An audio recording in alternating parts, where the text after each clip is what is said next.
Hello students, this is Miss Dalton again. We're going to look at quadratic regression today.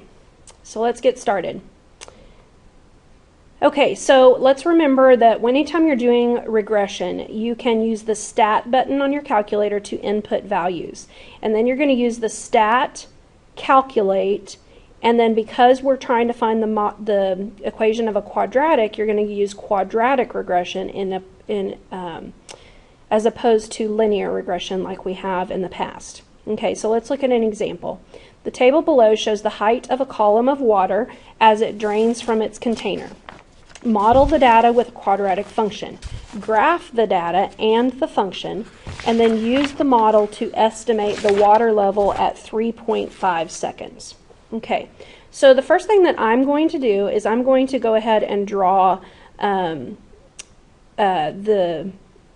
the graph. Okay, so let's do that.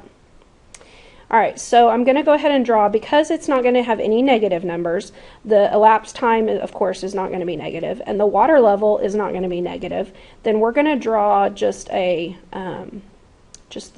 first quadrant. Okay, no, that's a terrible drawing, but on the x-axis, that's going to represent my time in seconds.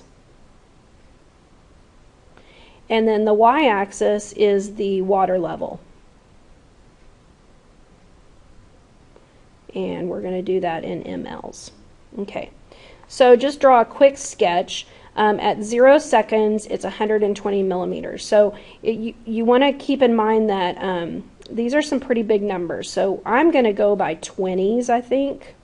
I think that'll get me a good picture. So I'm just going to label the first one 20, and then we can go from there. So that'd be 40, 60, 80, 100, and then 120. So this one right here would be 120. So let's go ahead and draw in our point.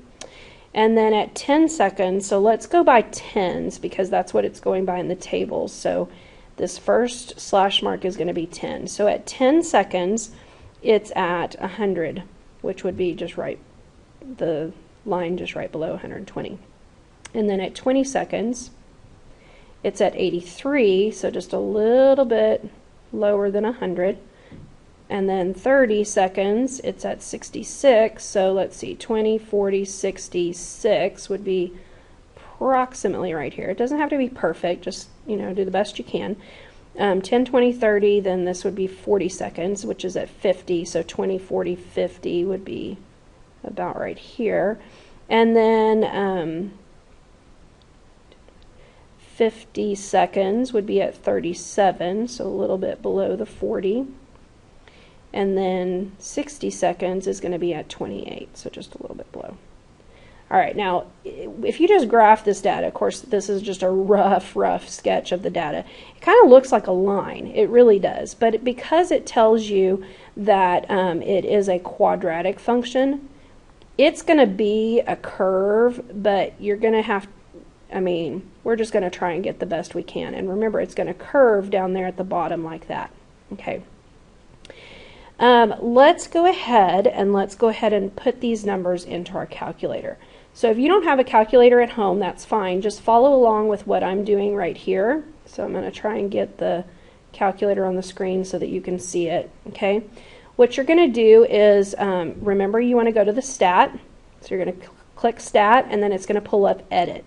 So you're going to say enter, because that's what you want to do, is edit the values. And let's just go ahead and type in. So 0, enter, 10, enter, 20, 30, 40, 50, and 60. Okay, then let's go over to the other side. Well, how do I get over there? Okay, sorry about that. Now we're on the other side, and we're just going to type it in, 120. Let's see, did that go in? It didn't. I think I need to get it off the arrow, sorry. Let's go back. Okay, there we go, 120, enter. 100. Computer version of the calculator is not as user-friendly as the regular calculator. hopefully, maybe you got a graphing calculator for Christmas. I'm sure that's what all of you asked for, correct? You should have. Okay, so there's my values. Okay, now I want to figure out what the equation is using those values. So you want to go back to stat. So click stat, but this time you're going to go over to calculate. And then you want to look for the quadratic regression, which is right here, number 5. Okay, it's going to ask you again, your X list. Are your X values in list 1? Yes, they were. Are your Y values in list 2? Yes, they were. So then you just want to go down to where calculate is highlighted and then just hit enter. All right. So here is my quadratic equation. So let me just kind of move this over just a tad so that we can write this on our notes. Okay, so right here, we're going to write in that, that equation. And let's just round it to 3 places past the decimal, which would be your nearest thousandths. So y equals, that's going to be 0.009. It's telling me that my a value is 0.009. So I'm going to put that in place of a, x squared. And then plus your b, whoops, let me erase that because b is negative. Okay. Your b is a minus 2.104 because we're going to round to the nearest thousandths. And so that would be negative 2.104x. And then my c value is 120.333. Okay. That is my quadratic equation. Now, the other thing that it's asking, so let me kind of move this calculator out of the way. The other thing that it's asking is, what is the water level at 3.5 seconds?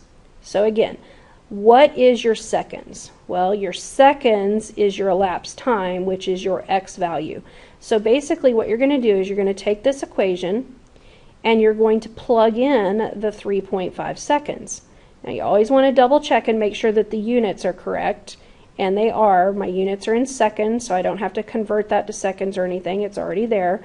So I'm just plugging in 3.5.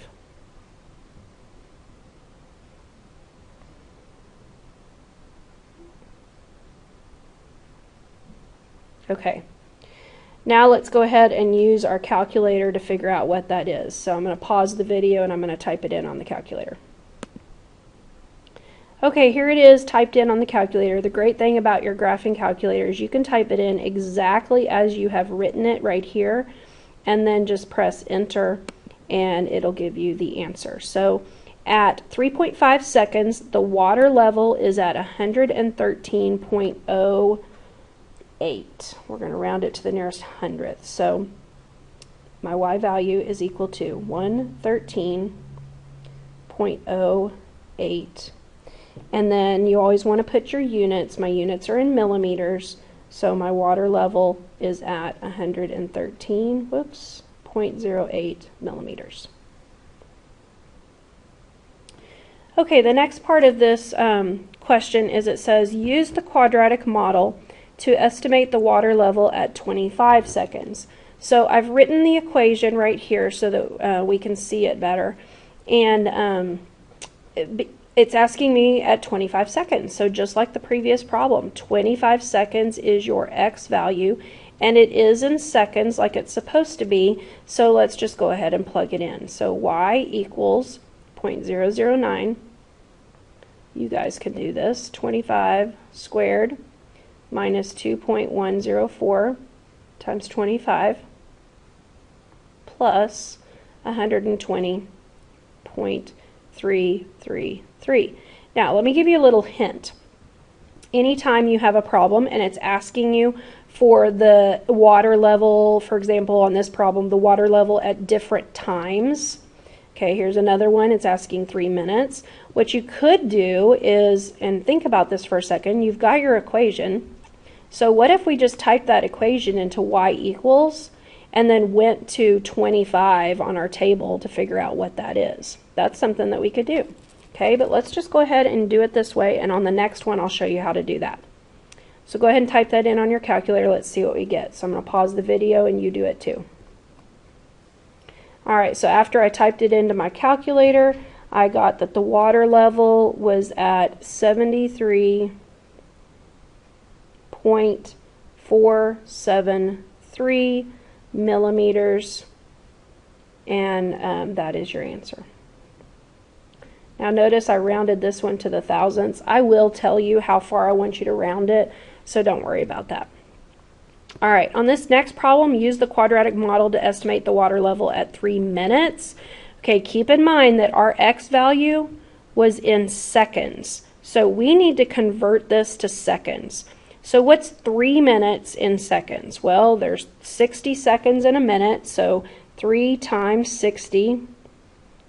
So that's going to give us, what, 180 seconds? So we're going to need to type in 180 seconds.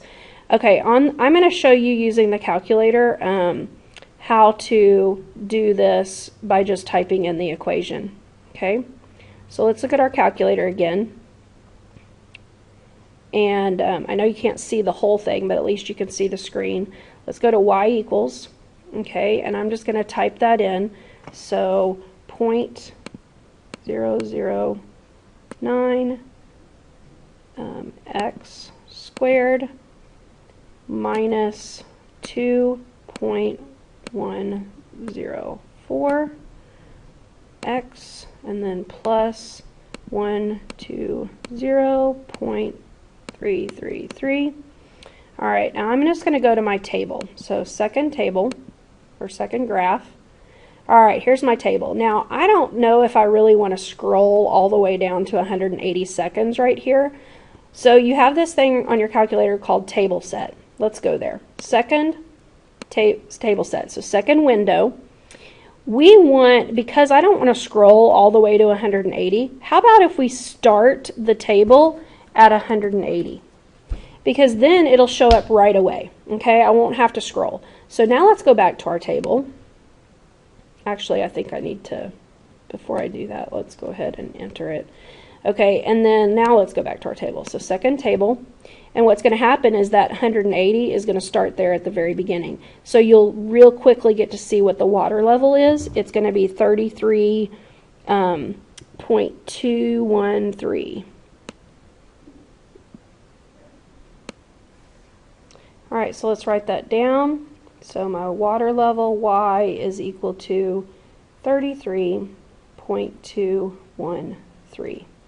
And that would be millimeters again. Okay, so tomorrow, of course, you'll get to use the calculator. On the whisk, I actually want you to answer this question right here. Is your prediction in part B reasonable? And I want you to explain. So I want you to go back to the original graph, and I want you to think about this. Is at 180 seconds, so that would be way down here, is it going to be reasonable for it to be at 33 point whatever it was millimeters? So think about that, and I want you to answer that on your whisk. All right, I will see you in class. Have a good evening.